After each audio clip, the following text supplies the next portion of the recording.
কাছে কিছুই নাই, আছে খালি 10টা 12টা পারমাণবিক কোনো অস্ত্র, তাতেই ভয়ে কাঁপতে থাকে। চায়না খালি একটু ভয় দেখায় যে আগাইলে কিন্তু সিকিম নিয়ে নিব, আগাইলে কিন্তু চিকেন নেক গিলে ফেলবো। চায়নার ওই ছোট ছোট যোদ্ধাদের কাছে যে মাইকটা খায়, আর আমাদের এখানে দেখা যায় যে সীমান্তর মধ্যে একটা একটা কৃষকও যদি সীমান্ত থেকে দূরেও হাল চাষ করে, ওকে গুলি করে মেরে ফেলা নেই। ফেলানির কথা ভুলে গেছেন আপনারা? আমাদের বন্যা এরকম কতগুলো মানুষকে সীমান্ত হত্যা করে মারা হয়েছে। আজকে গুগলে গিয়ে সার্চ করে দেখেন কতগুলো মানুষকে বিগত 15 বছরে সীমান্ত হত্যা করা হয়েছে। তো এখানে আমাদের স্বাধীনতার প্রশ্ন আসে না, এখানে গণতন্ত্রের কথা আসে না, সার্বভৌমত্বের কথা আসে না, না, বরং তারা ক্ষমতার জন্য ওদের কাছে ইমান বিক্রি করে দিয়েছে। ক্ষমতার জন্য এই উগ্রদের কাছে, মানে উগ্র হিন্দুত্ববাদীদের কাছে ওরা তাদের ইমান, ওদের আমল, ওদের তাকওয়া, ওদের দিন সব বিক্রি করে দিচ্ছে। আজকে ইয়াং ভাইদেরকে আমি খালি কয়েকটা নসিহত করতে চাই, আপনাদের জন্য আসার আলোচনা অনেক শুনছেন জীবনে, নামাজ রোজা হজ জাকাতের আলোচনা বহুত শুনছেন আলহামদুলিল্লাহ। তো এখনো যদি আপনারা নামাজ রোজা হজ জাকাত তাসবিহ তাহলিল জিকির আজগার কোরআন তেলাওয়াত আখলাক ঠিক করা, মুরব্বীদের পরামর্শ নিয়ে চলা, ওলামা কেরামের সাথে থাকা, এইগুলো যদি এখনো ঠিক না হয়ে থাকে, তাহলে ভাই আপনাদেরকে আমি একদিন সময় দিচ্ছি ঠিক করে না। কয়দিন সময় দিলাম? একদিন সময় দিচ্ছি, আপনি ঠিক করে নেন সব। নামাজ ঠিক করে নেন, নিজের গুনাহের জন্য তওবা করেন, হারাম রিজিক থাকলে ছেড়ে দেন, পরিবার না গড়ে থাকলে পরিবার গড়েন, তারপরে রিজিকে হারাম থাকলে ছাড়েন, আপনার সন্তানকে মানুষ করেন, মুহাক্কিক বরেণ্য আলেমদের সোহবতে থাকেন, ওলামায়ে কেরামের সাথে থেকে হাত শক্তিশালী করেন, মাদকের সাথে থাকলে ছাড়েন, গান বাজনার সাথে থাকলে ছেড়ে দেন, যত কবিরা গুনাহ সব ছাড়েন। ছেড়ে নিয়াত করেন যে আগামী যদি আমি 10 বছর বাঁচি 10 বছর, 20 বছর বাঁচলে 20 বছর, 100 বছর বাঁচলে 100 বছর আল্লাহর জন্য ঢেলে দিব ইনশাআল্লাহ। এটা আলোচনা আমি নতুন করে করতে যাচ্ছি না, অনেক আলোচনা এগুলো হয়েছে। আলোচনা শুরু হচ্ছে কোথা থেকে? এখন আমাদের কাজ আছে একটা। তো আমাদের কাজ, 1 নম্বর কাজ হচ্ছে এখন পরিবর্তিত বাংলাদেশে কোনো ভারতীয় দালালকে আর জায়গা না দেওয়া। একদম সাফ কথা। বরং প্রত্যেকটা ডিপার্টমেন্টে যেখানেই তারা লুকিয়ে আছে ঘাপটি মেরে, এই প্রত্যেকটা ভারতীয় দালালকে এখান থেকে বের করতে হবে। আমি একা বললে আমি পারবো না, আপনি একা বললে আপনি পারবেন না। প্রত্যেকটা এই বয়ানের জায়গা, মিম্বর, খুতবা, ওয়াজ মাহফিলের প্যান্ডেল, আমাদের রাজনৈতিক দলগুলো, আমাদের ইসলামপন্থী দলগুলো যেগুলো আছে, সবার ইমারত থেকে আওয়াজটা আসতে হবে। কারণ এরা যদি আর একটা বার সুযোগ করতে পারে, না থাকবে আপনার দেহ, আর না থাকবে আপনার মাথা। এখনই তো আপনাকে হুমকি দিচ্ছে, যে কোনো সময় একটা করে গুপ্ত হত্যা করবে এরা। তো এই জিনিসগুলো কিন্তু বিচ্ছিন্ন ঘটনা না। তার আগে চট্টগ্রামে সাইফুল ইসলাম এক ভাইকে কুপায় মারা হয়েছে, এটার বিচার এখনো হয় নাই। যারা মারছে ওদের পক্ষ নিয়ে আমরা আবার সংখ্যালঘুর স্লোগান তুললাম। এ কেমন সংখ্যালঘু যে আমার ভাইকে জবাই করে হত্যা করে? হ্যাঁ, সংখ্যালঘু নির্যাতন তো হচ্ছে ভারতের এক একটা মসজিদ তারা ভাঙতেছে এখন। এটা একটা লক্ষণ। আস্তে আস্তে ওর মানচিত্র মসজিদের মতোই ভেঙে খান হয়ে যাবে ইনশাআল্লাহ। এরা যেমন অখণ্ড ভারত চায়, আমরাও অখণ্ড ভারতই চাই। আমরা চাই অখণ্ড ভারত হবে কালিমা লা ইলাহা ইল্লাল্লাহ মুহাম্মাদুর রাসূলুল্লাহ। আপনারা তো মনে করেন যে ভারত আমাদেরকে ঘিরে রাখছে, তাই না? আসলে ভারতকে আমরা ঘিরে রাখছি। এই দিক থেকে আমরা, এই দিক থেকে চায়না, এখান থেকে নেপাল, এখান থেকে ভুটান, এখান থেকে মায়ানমার, এখান থেকে পাকিস্তান, আর তার চেয়ে বাপ আছে আফগানিস্তান। আছে না আফগানিস্তান? ওদের সাথে কেউ পারছে এই পর্যন্ত? আফগানের ভাইরা নিজেদেরকে গড়ে নিচ্ছে, এখন বোঝাচ্ছে। এখন কথা হচ্ছে, আমরা একটা কাপুরুষতার পরিচয় দিচ্ছি। নেপাল ওকে টাইম দেয় না, ভুটান টাইম দেয় না, মায়ানমার টাইম দেয় না, চায়না তো দেয়ই না, আর আমরা তাকে একেবারে প্রভুর আসনে বসায় রাখছি। আমরা কি দিছি? আমরা ইলিশ দেই, আমরা ট্রানজিট দেই, আমরা রেল দেই, আমরা বন্দর দেই, আমরা আর কি দেই? গ্যাস তো দেই মাশাআল্লাহ, তারপরে পণ্যগুলো তো দিচ্ছি, গার্মেন্টস দিয়ে দিচ্ছি, আমাদের প্রশাসনের মধ্যে লোকজন দিয়ে দিচ্ছি, কর্মী শ্রমিক দিয়ে দিচ্ছি। এই জন্যই তো বলি, কেন সে স্ট্যাটাস দেয় যে এই স্বাধীনতা তার স্বাধীনতা, এটাই তো আমরা কারণ। তার মানে তারা আমাদের সার্বভৌমত্বটাকে স্বীকার করে না, তাই না? তারা যদি আমাদের স্বাধীনতা সার্বভৌমত্বকে স্বীকার করতোই, তাহলে তো এরকম স্ট্যাটাস দিত না, দিত কি? তো এখন কথা হচ্ছে, আমরা মাথা নত করার জাতি না। আমাদের নবী মুহাম্মদ সাল্লাল্লাহু আলাইহি ওয়াসাল্লাম মাথা উঁচু করে দাওয়াতি কাজ করছেন। মার খেলেও কখনো তিনি মাথা নিচু করেন নাই। সাহাবায়ে কেরাম রাদিয়াল্লাহু আনহুম আজমাইন মাথা উঁচু করে দাওয়াতের কাজ করছেন, কারোর সামনে মাথা নত করেন নাই ইল্লাল্লাহ, আল্লাহ ছাড়া। মার খেয়েছেন, হিজরত করতে হলে হিজরত করেছেন, কখনো মানুষ গালি দিয়েছে, গালি সহ্য করেছেন, কখনো মদিনায় চলে যেতে হয়েছে, দেশ ছাড়তে হয়েছে, দেশ ছাড়ছেন, আবার কখনো ইসলামী রাষ্ট্র কায়েম করতে হয়েছে, রাষ্ট্রও কায়েম করছে।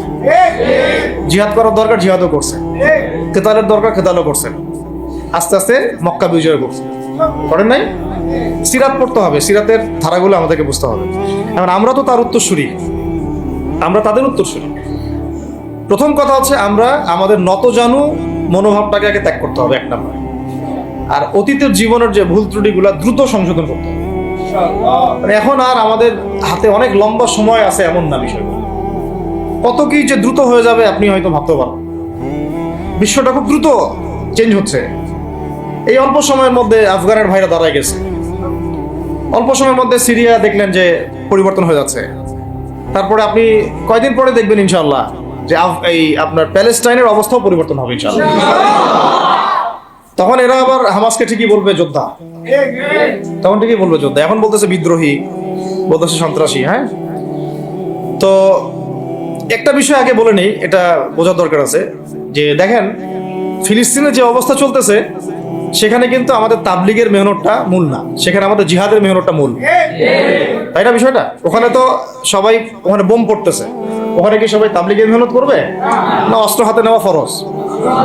এটা বোঝার জন্য আপনার তো মুফতি হওয়ার দরকার নেই। হ্যাঁ, আবার যখন আফগানে আমেরিকা হামলা চালাইছিল, তখন কি শুধু তাবলিগটা ফরজ ছিল না ওদের হামলা প্রতিরোধ করা ফরজ ছিল? ফরজ ছিল। একই অবস্থা সিরিয়াতে হয়েছে, কিন্তু বাংলাদেশে এখন সেই অবস্থাটা নাই। কিন্তু বাংলাদেশে তাবলিগের মেহনত, আমর বিল মারুফ নাহির মুনকারের মেহনত তো চলবে, মানে তাবলিগের মেহনত, দাওয়াতের মেহনতটা চলবে।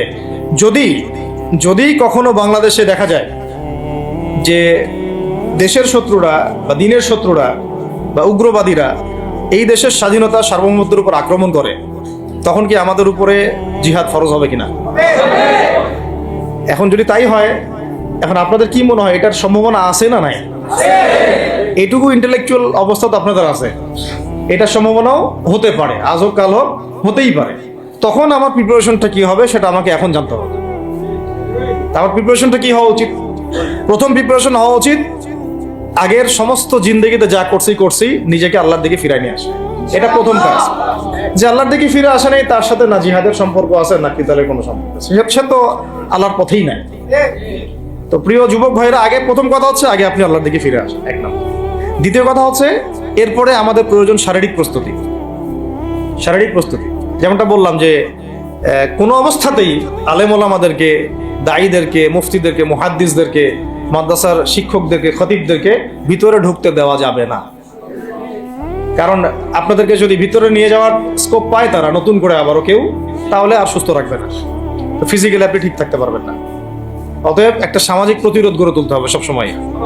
মানে একটা এলাকার মধ্যে একজন আলেম আছেন, সেই আলেমকে এলাকা থেকে নিতে পারবে না, তাকে নেওয়ার আগে 100 জনের উপর গুলি চালাইতে হবে, এমন একটা মুভমেন্ট থাকতে হবে। প্রতিবাদ না করলে, আপনি বান্দরবনে যান, বান্দরবনের পাহাড়ি এলাকায় গিয়ে কোন একটা পাহাড়ি লোককে উঠাই নিয়ে আসেন, দেখি কত বড় সাহস আছে। আর্মি পর্যন্ত পারে না। কে পারে না? সেনাবাহিনী পারে না। পারে? পাহাড়িরা ওইখানে ঐক্যবদ্ধ হয়ে যায়, ওদের মহিলারা ঝাড়ু নিয়ে সামনে চলে আসে। এই আমাদের বান্দরবনের কথা বলছি, ওখানে যে কুকিচিং একটা ফ্রন্ট গঠন করছে সশস্ত্র বিদ্রোহীরা, ওই অংশটুকুকে নিয়ে একটা মাস্টার প্ল্যান আছে ওদের। ওই অংশটুকুতে তারা একটা খ্রিস্টান রাজ্য বা আলাদা একটা পাহাড়িদেরকে নিয়ে একটা রাষ্ট্র প্রতিষ্ঠা করতে চায়, এটা ওদের স্বপ্ন আর কি। এই উদ্দেশ্যে তারা হাঁটতেছে এবং তারা অস্ট্রেল ভাষায় কথা বলে। ওখানে তারা পতাকা বানাইছে, মানচিত্র বানাইছে, এমনকি লাস্ট টাইম আমরা ওখানে গিয়ে শুনলাম যে মুদ্রাও নাকি বানাচ্ছে, মুদ্রা বুঝতেছেন বিষয়টা কত ডিপ। আমাদের রাষ্ট্রে যে কত সমস্যা, আর জানি না যারা দায়িত্বে আছে তারা কি করতেছে, আসলে কোন দিকটা সামাল দিচ্ছে। অর্থনৈতিক দিকটা দেখবে না এই পাহাড়ি এলাকার সমস্যাগুলো মেটাবে, নাকি আমাদের মুসলিম উম্মার অভ্যন্তরীণ সমস্যাটা মেটাবে, না শহীদ ভাইদের খবর নিবে, না পঙ্গু ভাইরা যারা পড়ে আছে হাসপাতালে তাদের খবর নিবে? সিনেমা দেখতে বসে গেছে। কোন আক্কেলে সিনেমা দেখেন আপনি? আপনার সিনেমা দেখার সময় কোথায়? আপনার সিনেমা দেখার সময় কোথায়? এই যে যতগুলো ভাই শহীদ হয়েছে তাদের পরিবারের খোঁজখবর নেওয়া লাগবে না? এবং যতগুলো ভাই এখন হাসপাতালে কাতরাচ্ছে তাদের সঙ্গে হাজার হাজার ছাত্র ভাই, তাদের চিকিৎসা করানো লাগবে না? যত মানুষকে গুম করা হয়েছে ওদেরকে মুক্ত করা লাগবে না? তারাও তো জানে এটা অন্যায়, এবং যারা করে তারাও বলে এটা অন্যায়, জানে যারা করে তারাও বলে এটা অন্যায়। এবং আমাকেও বলেছিল যে আমি জিজ্ঞাসা করেছিলাম যে আমাকে যদি মানে প্রকাশ্য কোর্টে চালান করে দেওয়া হয় এবং জাতির সামনে বলা হয় যে আমাকে গুম করা হয়েছে, এবং এরপর যদি বলা হয় যে আমাকে গুম করার পরে কোনো রকমের নেগেটিভ কিছু পাওয়া যায় নাই তাই আমরা ছেড়ে দিয়েছি, এই কথাটা কি বলা যাবে কি যাবে না? তারা বলছে যে না, এটা বলা যাবে না, কারণ এই কাজটা তো মানবতা বিরোধী অপরাধ, এটা করলে তো বললে তো সবাই আবার বুঝে ফেলবে। তো এই হলো অবস্থা। ওখানে আমরা বুঝেছি যে বাংলাদেশের প্রশাসনে দুইটা ভাগ আছে। একটা ভাগ হচ্ছে মারাত্মক রকমের ইসলাম প্রিয় এবং দেশপ্রেমিক, মাশাআল্লাহ, আমরা তাদেরকে স্যালুট জানাই, মাশাআল্লাহ। কিন্তু আপনারা ভুল জায়গায় শ্রম দিচ্ছেন, আপনারা ভুল জায়গায় মেধা শ্রম এবং আপনাদের জীবন নষ্ট করতেছেন। আপনাদের থাকা দরকার ছিল ওলামায়ে কেরামদের সাথে, তাহলে আপনাদেরকে টক্কর দিয়ে কেউ সামনে যেতে পারতো না। আপনারা খালিদ বিন ওয়ালিদ হতে পারতেন আমাদের, আপনারা কিন্তু ওমর ইবনে খাত্তাব হতে পারতেন। ওইখানে ঢুকে আপনারা শুধুমাত্র দুনিয়ার স্বার্থে সব নষ্ট করতেছেন। আমাদেরকে বলা হচ্ছে হুজুর বদদোয়া করিয়েন না, হুজুর ছেড়ে দিচ্ছেন, আমাদেরকে বদদোয়া দিয়েন না আবার বের হয়ে। আমাদের চাকরি, এটা ডিউটি। এটা এক ভাই আমাকে কোরআন এনে দিয়েছিল, নির্জনতা, তো ওখানে নির্জনতার সঙ্গী হচ্ছে কোরআন এবং নামাজ।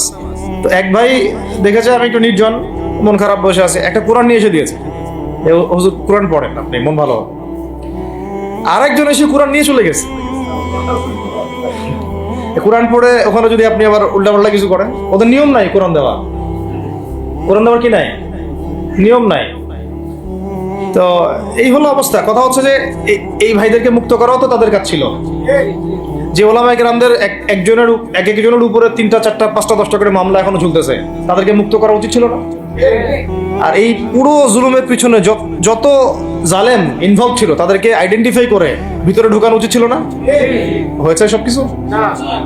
তো এই জিনিসগুলোর মধ্যে অনেক গ্যাপস আছে।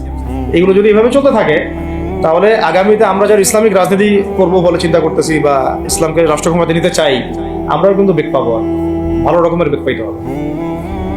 আর বিগত সময় আমরা অনেক ভুল করছি, যেমন মন খারাপ করেন না, এগুলো আমরা ভুল করছি। এই যে আমরা ওদের সাথে জোট করতে গেছি, ঠিক আছে, ওদেরকে আমরা ভাই বোন করার চেষ্টা করছি, আসলে এদের সাথে আর কাফেরদের সাথে কোনো পার্থক্য নেই। সেকুলারিজমে যারা আছে আর কুফার যারা, এদের মধ্যে কোনো পার্থক্য নেই। ওই কালিমা পড়া না পড়ার পার্থক্য, তো বাকি আপনার পিঠে ছুরি এরাও মারবে ওরাও মারবে। আর আমি ছোট মানুষ, ছোট জায়গা থেকে বলতে চাই যে আমাদের যে ওলামায়ে কেরামগণ মাঠে আছেন, যে রাজনৈতিক দলগুলো আপনারা মাঠে আছেন, এবার আপনারা কোনো রুটির টুকরার জন্য লড়বেন না, এবার পুরা রুটি নিয়ে লড়বেন। প্রত্যেক আসনে প্রার্থী দিবেন আপনারা, যেহেতু এর বাইরে সিস্টেম এখন অন্য সিস্টেমে যাওয়ার সুযোগ হচ্ছে না, তাহলে পুরা রুটিটার জন্য লড়তে হবে আপনাদের। আমাদের টার্গেট হচ্ছে এখন একটা ইসলামপন্থী সরকারকে রাষ্ট্র ক্ষমতায় নিয়ে যাওয়া, এটা আমাদের একটা প্রধান টার্গেট। আমাদের এজেন্ডা স্পষ্ট, কোনো গোপন এজেন্ডা নাই আমাদের। কি নাই?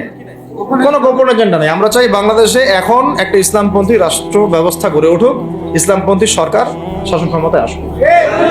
এটার জন্য আপনাদের সবার ভূমিকা আছে। কেউ কথা দিয়ে ভূমিকা রাখবেন, কেউ লিখবেন, কেউ বলবেন, কেউ যেভাবে হোক আপনাকে ভূমিকা তো রাখতেই হবে। কারো বসে থাকার সুযোগ নেই এখন আর। এই রাষ্ট্রটাকে ইসলামিক রাষ্ট্র হিসেবে গড়ার দায়িত্ব এখন সবার কাঁধে আসছে। আমরা আমাদের জায়গা থেকে বলতেছি, বাকি কাজ কিন্তু আপনাদেরকে করতে হবে।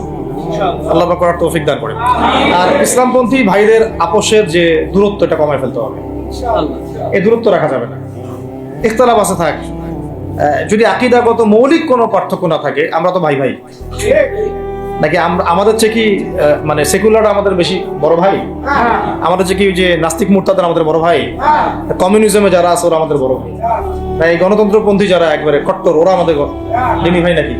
আমাদের তো ভাই সোজা কথা হচ্ছে ইন্নামাল মুমিনুনা ইখওয়া, ইন্নামাল মুমিনুনা, মুমিন যারা মুমিন মুমিন ভাই, মুমিনে কি ভাই, খালাস।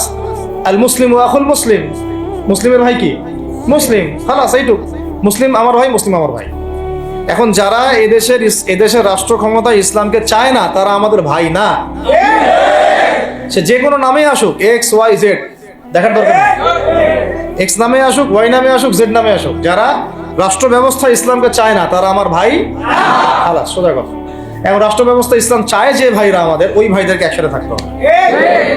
আল্লাহর কসম করে বলতেছি ইনশাআল্লাহ যদি এই ভাইরা আমরা একসাথে থাকতে পারি, এর সাথে আমরা দায়ীরা, তালেবে ইলমরা এবং আপনারা তো যুব সমাজ আছেন, আমাদেরকে টক্কর দিয়ে বাংলাদেশের রাষ্ট্র ক্ষমতায় কেউ যাইতে পারবে না ইনশাআল্লাহ। সবাইকে ভূমিকা রাখতে হবে। এখন অন্য আলোচনা চেয়ে এই আলোচনাটাই বেশি দরকার। অন্য আলোচনা অনেক শুনছেন জীবনে, এখন বাংলাদেশের দরকার একটা ইসলামপন্থী রাষ্ট্র ব্যবস্থা। এর বাইরে কোনো আলাপ নাই। এখন এটা প্রতিষ্ঠা করার জন্য কি করতে হবে সেটা ফিকির করা। তো কি করতে হবে বলেন? প্রথম কথা হচ্ছে আমাদেরকে আগে বৈশ্বিক জালেমদেরকে চিহ্নিত করতে হবে। পুরো বিশ্বে কারা জালেম এটা কি চিন্তা করা বাকি আছে? পুরো বিশ্বের সবচেয়ে বড় জালেম যে পশ্চিমারা, সবচেয়ে বড় জালেম ইসরায়েল, সবচেয়ে বড় জালেম আমেরিকা, এটা চিন্তা কি আপনার বাকি আছে? এই কথা বলতে যে ভয় পায় তার তো নবীর ওয়ারিস দাবি করার উচিত না। এটা খোলামেলা, এটা সবাই জানে। সারা বিশ্বের জুলুমের কারখানা হচ্ছে ইসরায়েল। মানুষ ত্রাণ নিতে গেলে পর্যন্ত সেখানেও বোম্বের মানুষ হত্যা করছে। আমরা এটা দেখার মতো আর সাহসী নাই। অনলাইনে এগুলো আমার দেখতে গেলে যে বাচ্চাদের অবস্থাগুলো আমাদের চোখের সামনে আসে, আমি স্কিপ করে চলে যাই। হয়তো কতটুকু দোয়া করতে পারি আল্লাহ ভাবে। দোয়া করে কি করব? আমার দোয়ার তো তার দরকার নাই। আমার দোয়ার তার কি দরকার? আমাদের মতো পাপী মানুষের দোয়া দিয়ে তার কি হবে? এখানে তো স্পষ্ট যে পুরো বিশ্বের জুলুম জালেমের শক্তির কেন্দ্রস্থল কোনটা, সেখান থেকে সব মাস্টার প্ল্যান হচ্ছে। আর যদি ওই ইসরায়েল, ওই আমেরিকার কোন সেবা দাসকে আমরা ক্ষমতায় নিয়ে আসি, আমাদের ভুল হবে না? ছাত্র ভাইরা এই ভুলটা করছে। ছাত্র ভাইরা ভুলটা করছে কারণ আপনাদের দিনের জ্ঞানের বুঝের কারণে করছে, বুঝের অভাবের কারণে করছে। ঠিক আছে, ঠিক আছে। এখন যে মানে সম্ভাবনা শেষ হয়ে গেছে এমনও না। এখন সবাই প্রতিবাদের ভাষায় কথা বলতে পারে। একটা রেভলিউশন ঘটানোর মতো সিচুয়েশন বাংলাদেশে আছে। অন্তত পক্ষে আমাদের ভাইদের মধ্যে আমরা দেখেছি, ছাত্র ভাইদের মধ্যে সাহস তো মাশাআল্লাহ অবশ্যই আছে, ডেডিকেশন আছে, জীবন দেওয়ার মানসিকতা আছে। তাদেরকে খালি নার্সিং করতে হবে, জীবনটা যেন ভুল পথে না যায়। এখন আবু সাইদের রক্তের উপর দাঁড়ায় যদি কোনো সেকুলার ক্ষমতায় আসে, তাহলে এটা আবু সাইদের রক্তের সাথে গাদ্দারি হচ্ছে। এই মুগ্ধদের রক্তের উপর সিঁড়ি বানায় যদি কোনো জাতীয়তাবাদীরা আর ওই সেই গণতন্ত্রপন্থীরা, ওই ইসলামের দুশ্মনরা, ওই ভারতের দালাল্লাই যদি ক্ষমতায় আসে, তাহলে এটা ওদের রক্তের সাথে গাদ্দারি হচ্ছে। এই গাদ্দারির মাফ হবে না। এইটা পলাশির যুদ্ধের চেয়ে বড় মির্জাফরি হয়েছে, এটা ৭১-এর চেয়ে বড় রাজাকারী হয়েছে। আপনারা বলেন যে দেখেন, ভালো করে বুঝেন, গুম হয়েছে এক শ্রেণী, আমার কথা মন খারাপ করে না, এক শ্রেণী গুম হয়ে গেছে, এক শ্রেণী ক্রসফায়ার, এক শ্রেণীর শাপলা চত্বরে রক্ত দিছে, তাই নাই? এক শ্রেণী ওলামায়ে কেরাম মামলা নিয়ে ঘুরে বেড়াচ্ছে মাথার উপরে, এক শ্রেণীর ছাত্র ভাইরা রাস্তায় শহীদ হলো, আর এক শ্রেণীর ছাত্র ভাইরা পঙ্গু হয়ে হাসপাতালে বেডে পড়ে আছে। ক্ষমতায় গেছে কারা? নতুন এক শ্রেণী। হ্যাঁ, এবং ওখানে এমন কিছু মানুষ আছে যাদের সাথে আন্দোলনের কোনো সম্পর্কই ছিল না, সম্পূর্ণ উড়ে এসে জুড়ে বসছে তারা। তাহলে এখানে ইসলামিক রাজনৈতিক দলগুলোকে সামনে রাখা যাইতো, তাদের থেকে তো উপদেষ্টা একটাও নেয় নাই। জামাত ইসলাম থেকে একটা উপদেষ্টা নিছে কিনা? হেফাজত ইসলাম থেকে কোনো উপদেষ্টা নিছে কিনা? আমাদের চরমনাই থেকে একটা উপদেষ্টা নিছে কিনা বলেন? তার মানে রাষ্ট্র গঠনে আমাদের কোনো ভূমিকা নাই। তা আমাদেরকে বুঝাইছে যে আপনারা পরে আসেন, ইলেকশন দিব, তখন আপনারা ইলেকশন লড়বেন। ইলেকশন সে কবে দেয় সেটাও দেখেন, আদৌ দেয় কিনা সেটাও দেখেন। কাকে বিশ্বাস করবেন? বিশ্বাসটা করবেন কাকে? যখন মোস্তফা সরোয়ার ফারুকীর মধ্যে একজন উপদেষ্টা হচ্ছে, বিশ্বাসটা আপনি করবেন? সারা জীবন মানুষকে পরকে শিখাচ্ছে, তার কোন যোগ্যতায় সে উপদেষ্টা হচ্ছে? আচ্ছা, একটা কাজ করেন, এটা উপদেষ্টা করার জন্য একটা পরীক্ষা নেন না, দেখি বিসিএস এর মতো, দেখেন না এরা পাস করে কিনা। অথবা আপনি একটা কাজ করেন, ইসলামিক সেন্সে পরীক্ষা নেন, দেখেন কোরআন তেলাওয়াত করতে পারে কিনা। কিসের ভিত্তিতে হলো? এই যে এই সমস্যাগুলো থেকে গেছে, তারপরেও যা হয়ে গেছে হয়ে গেছে। এখন আমাদের যেটা কথা সেটা হচ্ছে, আমরা তো আর কোনো বিদ্রোহে যেতে চাই না, আমরা যে শান্তিপূর্ণভাবে ইসলাম প্রতিষ্ঠা করতে চাই। কিন্তু প্রয়োজনে যদি তারা মানে আমাদের উপর জুলুমের ভাষা বেছে নেয়, তাহলে আমরা অবশ্যই এবার প্রতিবাদের ভাষা বেছে নিব। এই জন্য সবার আগে জরুরি হচ্ছে যুবকদেরকে এক কাতারে থাকা, ইসলামপন্থী ভাইদের সাথে থাকা, ইসলামী সংগঠনের সাথে থাকা, এবং নাম XYZ যেটাই হোক না কেন, নাম XYZ হতে পারে, আপোষে ভাই ভাই হয়ে থাকা। এটাতে যদি ভাই আমরা এবার ভুল করি, আল্লাহর কসম করে বলতেছি, আল্লাহ না করুক, এরপরে যদি মায়ের আসে, না আপনি বাঁচবেন না, আমি কেউই না, ইনশাআল্লাহ ওই দিন আসবে না। আর আমরা যদি ইনশাআল্লাহু আজ্জা ওয়া জাল যদি আমরা এটাকে মদিনা রাষ্ট্র বানাতে পারি, এই বাংলাদেশকে যদি আমরা একটা মদিনা রাষ্ট্র বানাতে পারি, ইনশাআল্লাহ কালকে গাজওয়াতুল হিন্দ হবে ওটার জন্য রেডি আমরা। পাকিস্তানের কাছে কিছুই নাই, আছে খালি 10টা 12টা পারমাণবিক কোনো অস্ত্র, তাতেই ভয়ে কাঁপতে থাকে। চায়না খালি একটু ভয় দেখায় যে আগাইলে কিন্তু সিকিম নিয়ে নিব, আগাইলে কিন্তু চিকেন নেক গিলে ফেলবো।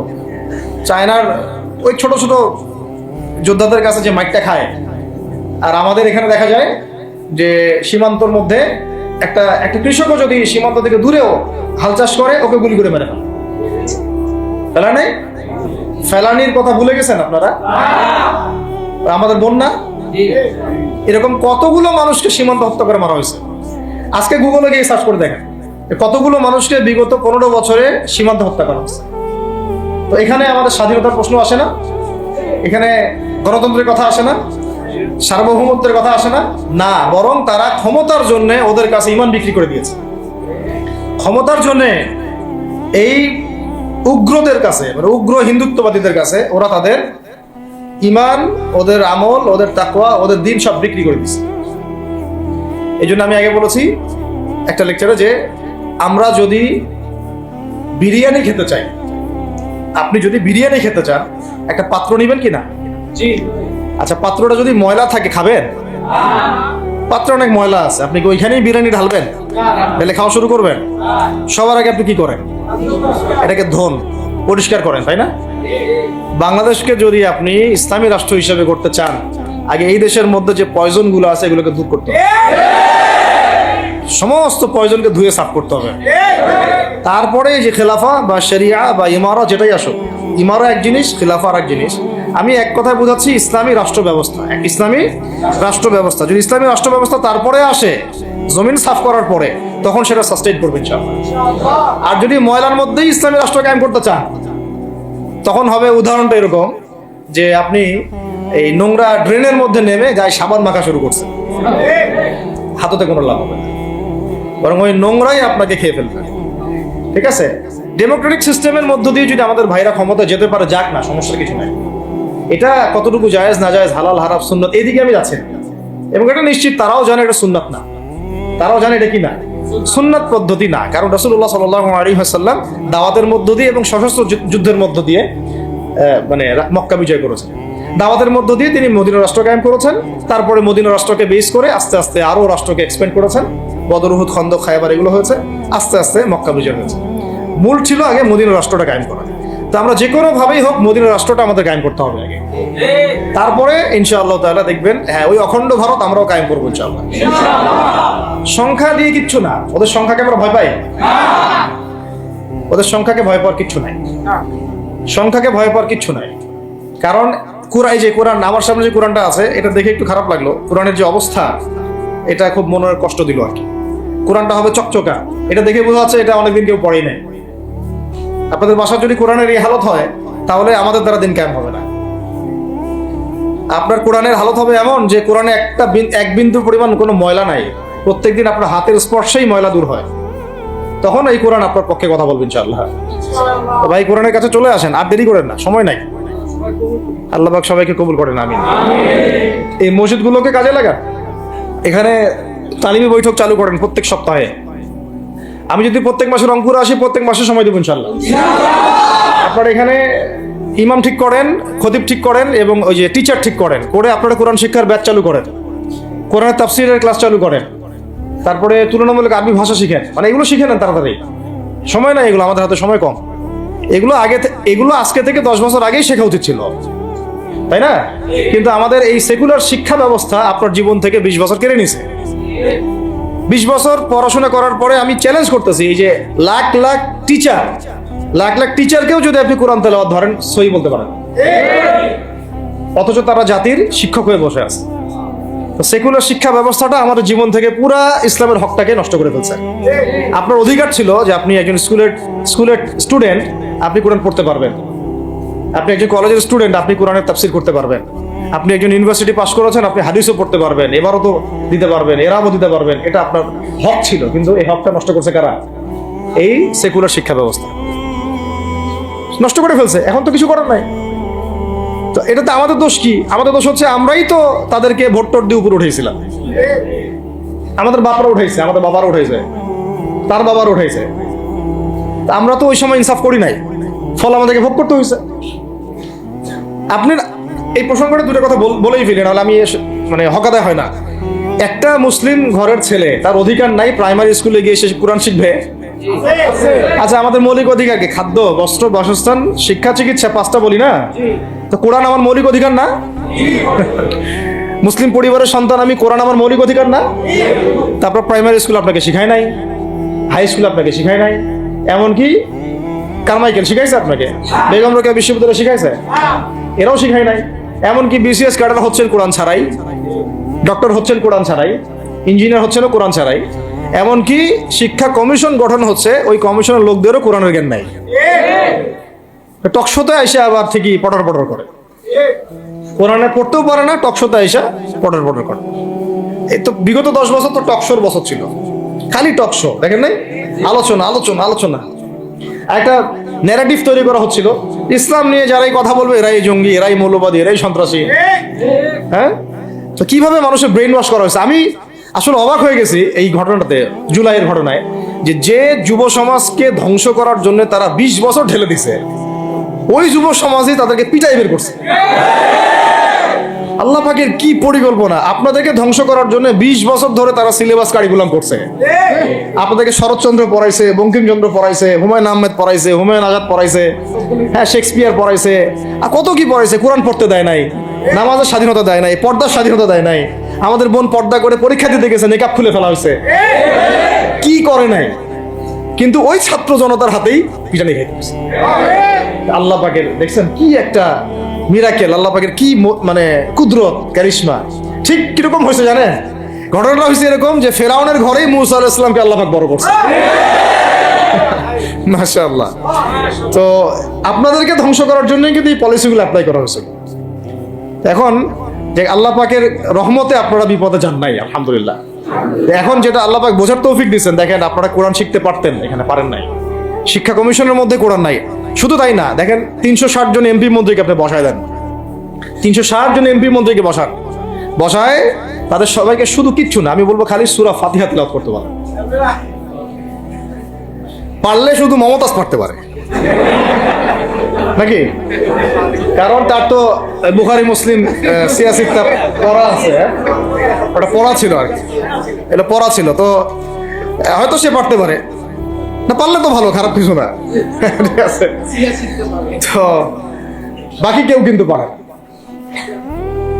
আর বেশি দেন না, অল্প না, ঠিক আছে, শেষ করতেছে। তো এখন প্রিয় ভাইরা, এখন কথা অনেক হয়ে গেছে। মূল কথা হচ্ছে যে আমাদেরকে এখন একটা নতুন উদ্দেশ্য নিয়ে, টার্গেট নিয়ে, একটা মিশন নিয়ে আগামীকাল থেকে পথ চলতে হবে ইনশাআল্লাহ। প্রথম গন্তব্যটা কি? আমরা বাংলাদেশকে একটা মদিনা রাষ্ট্র কায়েম করতে চাই। সেটা যদি করতেই হয় তাহলে আমাকে কার আদলে করতে হবে, কার সুন্নতে করতে হবে? নবী মুহাম্মদ সাল্লাল্লাহু আলাইহি ওয়াসাল্লামের তরিকায়। এবং তার তরিকার প্রথম কাজটাই হচ্ছে আগে ইলম শিখতে হবে। কি শিখতে হবে? এই মসজিদগুলোকে কাজে লাগান, মাদ্রাসাগুলোকে কাজে লাগান। এবং 2 নম্বর হচ্ছে ইলম একা একা শেখা যাবে না। ইলম একা একা শেখা যাবে না। 20 বছর তো আপনি একা পড়াশোনা করেন নাই, প্রতিষ্ঠান ছিল, ওস্তাদ ছিল, তাই না, টিচার ছিল, আপনার একাডেমিক কারিকুলাম ছিল, ঠিক ওইরকমই দিনের ইলমও একা একা শেখা যাবে না, ওস্তাদ লাগবে। এবং আলহামদুলিল্লাহ আমাদের বাংলাদেশে ওস্তাদদের অভাব নাই, আলহামদুলিল্লাহ। প্রত্যেক জেলায় জেলায় উপজেলায় সব জায়গাতেই মুহাক্কিক বরেণ্য আলেমগণ আছেন, আলহামদুলিল্লাহ। আর আপনি খুঁজে বের করবেন কে মুহাক্কিক আলেম। আমি কিছু মানে তাদের বৈশিষ্ট্য বলতে পারি যে তারা নিজেকে জাহির করেন না, বিনয়ী হন, অহংকারী হন না, তারা এত বেশি আইওয়া শোডাউন এত পছন্দ করেন না, নিজেকে আড়াল করার চেষ্টা করেন, হক কথা বলতে তারা ভয় করেন না, এবং তারা অনেক গভীর জ্ঞানের অধিকারী হওয়া সত্ত্বেও অনেক বেশি বিনয়ী হন না। এগুলো দেখে আপনি চিনবেন, ঠিক আছে? আমাদের সালাফরা তো বলতেন যে মুহাক্কিক মানুষকে পাবেন দুই জায়গায়, এক হচ্ছে মাটির তলে, আরেকটা হচ্ছে জেলখানায়। ঠিক আছে? তো যাই হোক, এখন অনেক বরেণ্য উলামায়ে কেরাম আমাদের সমাজে আছেন, তাদের যে কারোর সাথে অন্তত একজনের সাথে নিসবত রাখেন, অন্তত একজনের সাথে নিসবত রাখেন, ঠিক আছে? তো এটা আমাদের সৌভাগ্য, আলহামদুলিল্লাহ, যে বাংলাদেশে বহু মাদ্রাসা, বহু কওমি মাদ্রাসা, আলিয়া মাদ্রাসা, অনেক ধরনের মাদ্রাসা আছে। কিছু সংকীর্ণতা বা কিছু সমস্যা আমাদের মধ্যে থাকতে পারে, এটা যে কোনো জায়গায় থাকতে পারে, কিন্তু আলহামদুলিল্লাহ এই খেদমতটুকু আছে বলেই এখন পর্যন্ত দ্বীন ইসলামকে তারা মিটাইতে পারে নাই, আলহামদুলিল্লাহ। তো এলেম শিখবো এক নাম্বার, দুই নাম্বার হচ্ছে এলেম মুহাক্কিক কোন আলেমের সোহবতে শিখবো, একা একা শিখবো না। তিন নাম্বার হচ্ছে যা শিখবো আমলে নিয়ে আসতে হবে। কি বললাম? যা শিখবো আমলে নিয়ে চলে আসতে হবে, ফেলে রাখা যাবে না। আল্লাহ আমাকে তৌফিক দেন, আপনাদের সবাইকে তৌফিক দান করেন। 4 নাম্বার, সময় কাজে লাগাইতে হবে, সময় কাজে লাগাইতে হবে। কোনো অবস্থাতেই আর হেলায় ফেলায় সময় নষ্ট করবো না, আমিও করবো না ইনশাল্লাহ, আপনারাও করবেন না ইনশাল্লাহ। 5 নাম্বার হচ্ছে নিজের প্রতিভাকে খুঁজে বের করবেন। সবাইকে আল্লাহ কিছু না কিছু প্রতিভা দিচ্ছেন, প্রতিভা খুঁজে বের করে ইসলামের জন্য কাজে লাগাবেন। 6 নাম্বার হচ্ছে যাদের রিজিক হালাল তাদের তো আলহামদুলিল্লাহ কোনো সমস্যা নেই, যাদের হারাম রিজিক আজকে ছাড়তে হবে। কোনো সুদের সাথে সম্পৃক্ত থাকা যাবে না, কোনো ঘুষ, কোনো দুর্নীতি, কোনো মাপে কম দেওয়া, কোনো হারামে আমি খাবো না, আমি কোনো হারামের কাছে যাব না। আর উত্তরবঙ্গের বড় বড় ফেতনাগুলোর মধ্যে এই সুদী এনজিওদের ফেতনাও আছে, কাদিয়ানিদের ফেতনাও আছে, তাই না? তারপরে আপনার এই যে ইসাই মুসলিমদের একটা ফেতনা আছে না, একটা ফেতনা আছে। তারপরে এই আপনার বিড়ি ফ্যাক্টরি, তামাক ফ্যাক্টরির এগুলা ফেতনা আছে, হারাম খাবার। আবার নতুন করে ইসকনের ফেতনাও উত্তরবঙ্গে দেখা যাচ্ছে। তো এই ফেতনাগুলোকে চিহ্নিত করে আপনাকে বেঁচে থাকতে হবে এবং রিজিকটাকে হালাল করে ফেলতে হবে, ঠিক আছে? এর পাশাপাশি হচ্ছে 6 নম্বর বলবো যে পরিবারগুলো গড়ে তুলতে হবে। প্রত্যেকটা পরিবার হবে একটা দুর্গ, মানে আমার পরিবার হচ্ছে আমার একটা ইসলামিক রাষ্ট্রের মতো। এই পরিবারের মধ্যে অনইসলামিক কোনো কাজ চলে না। পরিবারের মালিক কে? আমি না? এখানে কি রাষ্ট্র আমাকে হস্তক্ষেপ করতে পারবে? আমার পরিবার আমার কন্ট্রোলে চলবে, একদম ইসলামিক অনুশাসন অনুযায়ী চলবে, ডানে বামে নড়তে পারবে না। এভাবে আপনাকে শক্ত থাকতে হবে। 7 নম্বর হচ্ছে এখন থেকে তাবলীগের কাজ সবাইকে করতে হবে। কতটুকু করবেন? যতটুকু আপনি জানেন, যতটুকু আপনি জানেন। যেটা জানেন না ওইটা নিয়ে কথা বলার দরকার নেই। আর সমাজে কিছু ইখতিলাফি মাসালাগুলো আছে যেগুলোকে নিয়ে কিছু মানে মোটা বুদ্ধির মানুষেরা আর কি মসজিদগুলো ভাগ করে ফেলে, ঠিক আছে? এই পাল্লায় পড়া যাবে না। ইখতিলাফি মাসালাগুলো সাহাবীদের যুগ থেকেই ছিল, এগুলো নিয়ে মতবিরোধের সুযোগ নাই। এটা তার কাছে এই মাসালাটা অথেন্টিক মনে হয়, সে আমল করতেছে, করুক। আমার কাছে এই ফিকহের আলোকে এটা বেশি অথেন্টিক মনে হয়, আমি এটা আমল করতেছি। এগুলো নিয়ে কোনো রকমের আর দ্বন্দ্বে যাবেন না। বরং আমরা এখন ঐক্যবদ্ধ হব কিসের ভিত্তিতে? আমরা ঐক্যবদ্ধ হব আকীদা, আমল এবং মানহাজের ভিত্তিতে। আমাদের আকীদা আহলুস সুন্নাহ ওয়াল জামাআর আকীদা থাকবে, আমল থাকবে সাহাবীওয়ালা আমল, এবং মানহাজ থাকবে আমরা সালাফদের আদলে বাংলাদেশে দিন কায়েম করতে চাই। খালাস। আর যারা দিন কায়েমের কথা বলবে না ওদের সাথে আমার ঐক্য হবে না। কি হবে? দিন কায়েমের কোনো ফিকির নাই, তার সাথে আমার ঐক্য হবে কিভাবে?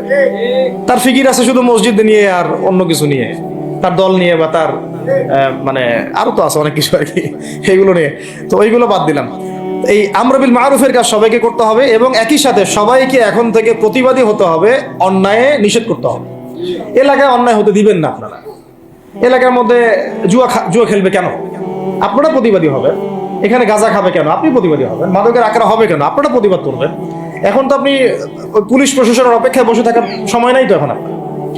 একজন নেককার, মুত্তাকি, পরহেজগার মানুষ প্রত্যেকটা এলাকায় থাকা দরকার। আপনাদের মধ্যে একটা জামাআ বা কমিউনিটি থাকা দরকার, মানে একটা অ্যাসোসিয়েশন থাকা দরকার, যারা ওই এলাকাকে সংস্কারের কাজ করবে ইনশাআল্লাহ। অথবা বৃহত্তর সংগঠন যেগুলো আছে বাংলাদেশে, তাদের অঙ্গ সংগঠন হিসেবে আপনারা কাজ করতে পারেন। আল্লাহ পাক তৌফিক দান করেন। আমিন। মানে একটা চেইন অফ কমান্ড গড়ে তুলতে হবে দেশব্যাপী। এটা অলরেডি আছে, এবং নতুন করেও যদি কেউ চায় যে আমি কিছু অ্যাসোসিয়েশন করব যেটা আমরা বিল মারুফের কাজ করবে, নেহির মুনকারের কাজ করবে, তাহলে এটাও করতে পারেন ইনশাআল্লাহ। আর এর সাথে আমি বলবো যে আমাদের জান, মাল, সময়, শ্রম, কয়টা কথা বললাম? জান, মাল, সময় এবং শ্রম। জান, আমাদের মাল, আমাদের সময়, আমাদের শ্রম, এই চারটা জিনিসকে আল্লাহর জন্য ওয়াকফ করে দিতে হবে। দুনিয়াতে মুসাফির আমরা, দুনিয়াতে কি আমরা মুসাফির, আমাদেরকে পাঠানোই হয়েছে আল্লাহর ইবাদত করার জন্য। এবং শুধু একা ইবাদত করবো কেন, আমি কি স্বার্থপর? আমার পরিবারটাও করতে হবে। এবং শুধু পরিবার কেন করবো, আমার সমাজটাও করতে হবে, আমার রাষ্ট্রটাকেও করতে হবে। কারণ রাষ্ট্রীয় কাঠামোতে ইসলাম না থাকলে আমি সমাজ চেঞ্জ করতে পারবো না। সহজ কথা, সব কথা কিন্তু ওই গোড়া থেকে ঠেকতেছে। কারণ রাষ্ট্র ব্যবস্থায় যদি ইসলাম না যায়, রাজনীতির মধ্যে ইসলাম যদি না যায়, এবং একটা ইসলামিক শরিয়া ভিত্তিক বা ইমারা ভিত্তিক রাষ্ট্র যদি কায়েম না হয়, এই শব্দগুলো হয়তো তারা বোঝে না, মানে ইসলামী একটা রাষ্ট্র ব্যবস্থার কাঠামো যদি না থাকে, তাহলে আপনি ব্যাংকিং সিস্টেমকে সংস্কার করতে পারবেন না, সুদের মধ্যে সংস্কার আনতে পারবেন না, শুধু এনজিওর বিরুদ্ধে আপনি কোনো পদক্ষেপ নিতে পারবেন না, আপনি সমাজের এই যে ফাসাদ, নোংরামি, এগুলো বন্ধ করতে পারবেন না, আপনি এই যে কাদিয়ানি মতবাদের বিরুদ্ধে কিছু করতে পারবেন না, ওদের অর্থনৈতিক ডানা আপনি কাটতে পারবেন না, ওদের পলিটিক্যাল সাপোর্ট আপনারা কাটতে পারবেন না। তারপরে ওই জায়গায় ইসলাম না গেলে এই সাংস্কৃতিক আগ্রাসনগুলো কাটাতে পারবেন না। পাশের প্রতিবেশী রাষ্ট্রদের যে আগ্রাসী ভূমিকা, এগুলোর ব্যাপারে আপনি কোনো পদক্ষেপ নিতে পারবেন না। তাই ওই জায়গা পর্যন্ত যদি না যেতে পারি আমরা, তাহলে কথাগুলো শুধু বলাই হবে, কোনো বাস্তবায়ন হবে না। অতএব আমাদের মূল কাজ একটা, এখন ওই উপরের লেভেলে ইসলামকে নিয়ে যাওয়া। এই কাজগুলোর মধ্য দিয়ে আমরা ইসলামকে নিয়ে যাবো ইনশাআল্লাহ তাআলা। আর সর্বোপরি আসন্ন সময়গুলোতে যখন ওলামায়ে কেরাম, আমাদের বরেণ্য আলেমগণ, আমাদের বরেণ্য ওস্তাদগণ এবং আমাদের তুল্লাবরা, আমাদের জামাআগুলো, আমাদের ইমারাগুলো এবং আমাদের ইসলামী সংগঠনগুলো, তারা যখন মাঠে থাকবে, তখন তাদেরকে একা ছেড়ে দেওয়া যাবে না। মই দিয়ে গাছে উঠায় মই টানা যাবে না। শাপলা চত্বরে এই কাজটা করছেন আপনারা, কিন্তু শাপলাতে কিন্তু এই কাজটা হয়েছে। ওখানে কিন্তু এতগুলো ভাইয়ের ওখানে শহীদ হওয়ার কথা ছিল না, এত সহজ ছিল না বিষয়টা। কিন্তু কিছু ভাই ছিল ওখানে, আমাদের সাথে প্রতারণা করেছে, মই দিয়ে আমাদের কিন্তু মই টেনে নিছে, আমাদেরকে উপরে উঠাই দিছে। এরপর থেকে তো কত জেল, কত জুলুম, কত মামলা মোকদ্দমা, কত গুম হয়ে গেল। শাপলার পর থেকে হিসাব করেন তো। এবার এই ভুলগুলো আর করতে যায় না, এই মুনাফিকিগুলো আর কেউ করতে যায় না। আল্লাহর ওয়াস্তে আপনারা ওলামায়ে কেরামদের সাথে থাকেন, হাত শক্ত করেন, মই দিয়ে আবার গাছে উঠায় মই টানে নিয়েন না। আমি কি বুঝতে পারছি? বুঝতে পারি নাই মনে। অর্থাৎ ওলামায়ে কেরামগণ যখন মাঠে থাকবেন, ইসলামী সংগঠনগুলো যখন মাঠে থাকবে, আপনাদেরকে আমরা পাশে চাই। পাশে পাবো তো ইনশাআল্লাহ। আল্লাহ পাক যেন আমাদের সবার এই আওয়াজকে কবুল করেন। আল্লাহ পাক আমাদেরকেও কবুল করেন, আমাকে কবুল করেন, আপনাদের সবাইকে কবুল করেন। আমাদের গন্তব্য একদম স্পষ্ট, হয় খিলাফা না হলে শাহাদা, হয় খিলাফা না হলে শাহাদা। ইনশাআল্লাহ তাআলা দুটোর যেটাই হোক না কেন আমরা সফল। আল্লাহ পাক আমাদের সবাইকে এই কথাগুলো বোঝার ও আমল করার তৌফিক দান করুন। أقول قولي هذا أستغفر الله لي ولكم ولسائر المسلمين. بارك الله لنا ولكم بالآية الحكيم إنه تعالى جواد كريم رؤوف رحيم.